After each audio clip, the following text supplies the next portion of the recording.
தேசத்திற்காக ஒரு ஜெபம் என்கிற ஜெப வேலைக்கு நேராக இயேசு கிறிஸ்துவின் நாமத்தினாலே உங்களை வாழ்த்தி வரவேற்கிறேன். இன்றைய நாளிலும் ஓசியா தீர்க்க தரிசன புஸ்தகம் 9வது அதிகாரம் 9வது வசனத்திலே சொல்லப்பட்டிருக்கிறது. கிபியாவின் நாட்களில் நடந்தது போல அவர்கள் தங்களை மிகவும் கெடுத்து கொண்டார்கள் என்று எழுதப்பட்டிருக்கிறது. இன்றைக்கு பாவத்தை அதிக அளவிலே செய்து கொண்டிருக்கிற மக்களுக்காக இன்றைக்கு நாம் பாரத்தோடு நாம் ஜெபிக்க போகிறோம்.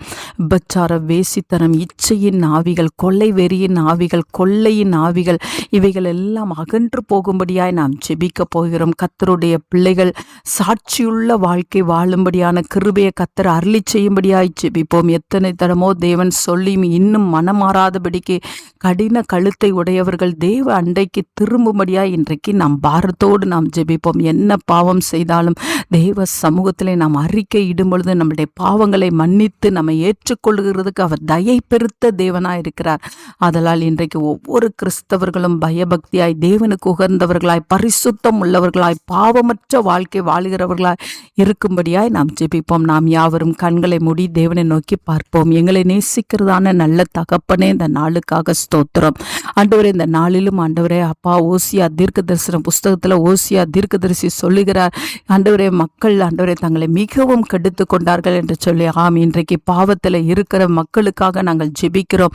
ஆண்டவரே உமக்கு ஸ்தோத்திரம். பாவத்தை தண்ணீரை போல அருந்தி கொண்டிருக்கிறவர்களுக்காக பாரத்தோடு நாங்கள் ஜெபிக்கிறோம். ஆண்டவர் விபச்சாரத்தின் ஆவி, வேசித்தனத்தின் ஆவி, கொலையின் ஆவி, கொள்ளையின் ஆவி, இச்சையின் ஆவி, ஆண்டவரே காமவிகாரத்தின் ஆவி, மாம்சத்தின் ஆவி எல்லாம் இயேசுவின் நாமத்தினால ஒவ்வொருத்தரை விட்டு அகன்று போகும்படியாய் ஜெபிக்கிறேன். அப்பா, கிறிஸ்துவின் பக்கமாய் வரவும், பாவ மன்னிப்பை பெற்றுக்கொள்ளவும், பாவத்திலிருந்து விடுதலை ஆக்கப்பட்டவர்களாய் கிறிஸ்துவுக்கென்று எழும்பி பிரகாசிக்கிறவர்களாய் வாழத்தக்கதான கிருபையை தாங்க. நீங்க பாவத்தை மன்னிக்கிறதுக்கு தயை பெருத்த தேவன் அல்லவா? ஒவ்வொருவருடைய பாவங்களையும் கர்த்தர் மன்னித்தருளும்படியா நாங்கள் ஜெபிக்கிறோம். இனி ஆண்டவரே அந்த பொல்லாத வழிகளை விட்டு திரும்பி ஆண்டவரே தேவன் பக்கமாய் வந்து தேவன் அண்டையில நின்று ஆண்டவரே அப்பா வேதத்தை வாசிக்கவும் ஜெபிக்கவும் கர்த்தர் ஒவ்வொரு கிறிஸ்தவ விசுவாசிகளுக்கும் கர்த்தர் அருளும்படியாய் நாங்கள் ஜெபிக்கிறோம். கர்த்தர் அப்படியே செய்ய பொருட்காய் ஸ்தோத்திரம். இயேசுவின் மூலம் ஜெபிக்கிறேன் நல்ல பிதாவே. ஆமேன், ஆமேன்.